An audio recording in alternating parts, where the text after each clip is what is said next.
আমাদের গ্রামের পাশের যে জমিদার বাড়ি আছে, সেই জমিদার বাড়িতে নাকি সন্ধ্যার পর পর একটা মেয়েকে দেখতে পাওয়া যায়। সেই মেয়েটা নাকি সাদা শাড়ি পরে হাঁটাহাঁটি করে জমিদার বাড়ির চতুর্পাশে।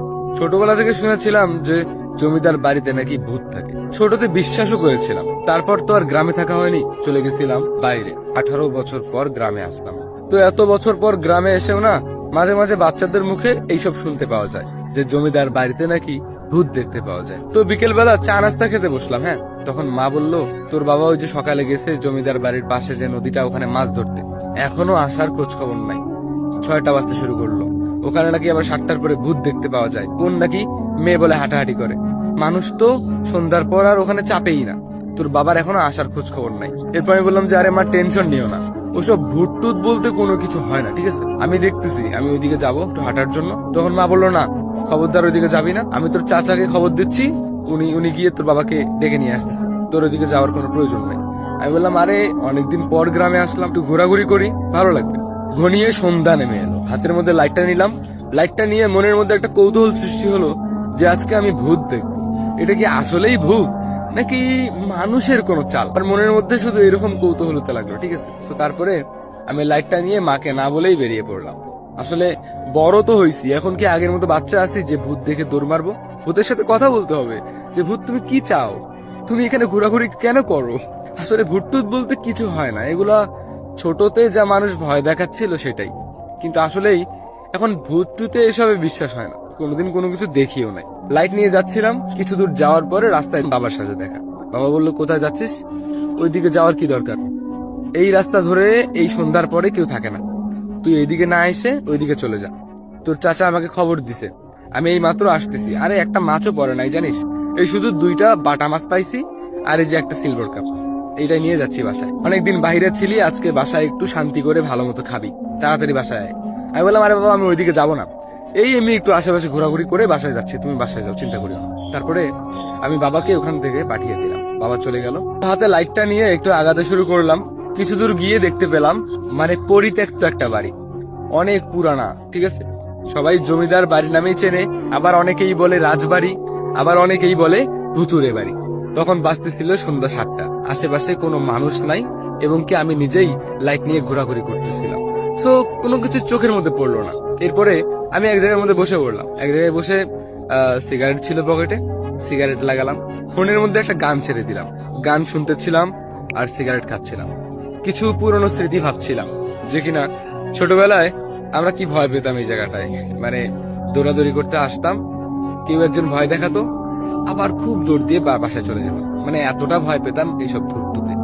আর এখন এইসব ভুট্টুতে কোনো কিছু বিশ্বাসই হয় না। তো যাই হোক, এরপর সিগারেটটা শেষ করলাম, গান শুনলাম। তো হঠাৎ করে না আমি একটা শব্দ শুনতে পেলাম। কিসের শব্দ জানেন? সেটা হচ্ছে যে কোনো কিছু একটা ভাঙার শব্দ, হয়তোবা কোনো কাচের বোতল ভাঙার শব্দ। হ্যাঁ, তো এরপর আমি চমকে উঠলাম।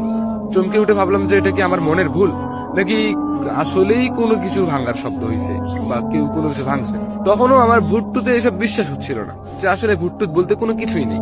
তো এরপরে আমি লাইটটা ভালো করে মারা শুরু করলাম। তো যখন আমি লাইট মারলাম তখনই না সব কিছু শান্ত হয়ে গেল। এরপর আমি কিছু অনুভব করতে পারলাম যে রাজবাড়িতে কেউ না কেউ আছে যে কিনা এরকম আওয়াজ করতেছে। তো এরপরে আমার মনের মধ্যে কৌতূহল এতটাই সৃষ্টি হইলো যে আমার রাজবাড়ির ভিতরে ঢুকতে ইচ্ছা করতেছিল, মানে ওই জমিদার বাড়ির ভিতরে, মানে এই পরিত্যক্ত বাড়ির ভিতরে ঢুকে দেখবো যে বাড়ির ভিতরে কি আছে, মানে এরকম কৌতূহল সৃষ্টি হলো মনের মধ্যে, ঠিক আছে। তো এরপরে আমি কি করব বুঝতেছিলাম না। যখন আমি বাড়িটার ভিতরে ঢুকতে ধরলাম, ঠিক তখন আমি কারো পায়ের শব্দ পেলাম হাঁটার, ঠিক আছে। তো তখন আমি একটা জিনিস চিন্তা করলাম, না, ভিতরে এত সহজে ঢোকা যাবে না, ভিতরে ঢুকবো না, একটু পরে দেখি এখানে কি কি হয়। সো তারপরে আমি আবার সেই মানে সেই জমিদার বাড়ি থেকে বা রাজবাড়ি, ওই ভুতুরে বাড়ি, যে কোনো একটা, তারপর আমি ওখান থেকে বেরিয়ে আসলাম।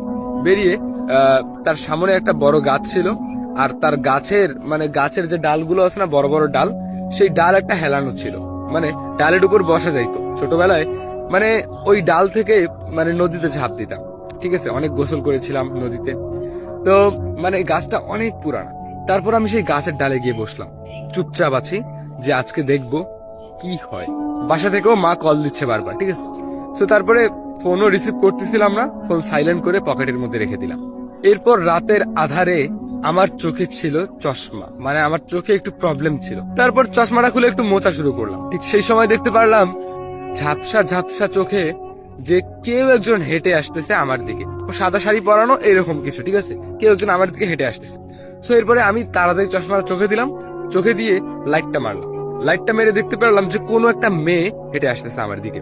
সো তখন আমি ভয় পেলাম না, চুপচাপ বসে রইলাম। তবে আমি কথাও বলিনি, ওখানে চুপচাপ বসে রইলাম, জাস্ট দেখতেছিলাম যে মেয়েটা আস্তে আস্তে হেঁটে কই যাচ্ছে। সো যখন মেয়েটা সামনে আসতে শুরু করলো, হ্যাঁ, যখন আমার সামনে আসতে শুরু করলো, ঠিক তখন আমার দিকে না এসে সে রাজবাড়ির দিকে ঢুকতে শুরু করলো। হ্যাঁ, সো তখন আমি আস্তে আস্তে বুঝতে শুরু করলাম যে এটা আসলে কোনো মানুষ, এটা কোনো ভূত না। কারণ ভূত এমনি হাঁটাহাঁটি করে না ভাই, আমি কোনোদিন ভূত দেখিও নাই। আর ভূত এরকম মানুষ, এটা তো একটা মেয়ে। আমি তেমন একটা লাইটও মারি নাই মুখের দিকে, কারণ রাতের অন্ধকারে মানুষের মুখের দিকে লাইট মারলে এটা কেমন বাজে দেখায় না। তো তারপর আমি লাইটও মারি নাই। কিছুক্ষণ পর দেখতে পারলাম মেয়েটা রাজবাড়ির ভিতরে ঢুকে পড়লো, মানে সেই ভূতের বাড়ির ভিতরে ঢুকে পড়লো। আমার মন বলতেছে যে রাজবাড়ির ভিতরে কিছু না কিছু একটা হচ্ছে। তারপরে লাইটটা অফ করলাম, ফোনের স্ক্রিনের আলোটা জ্বালালাম।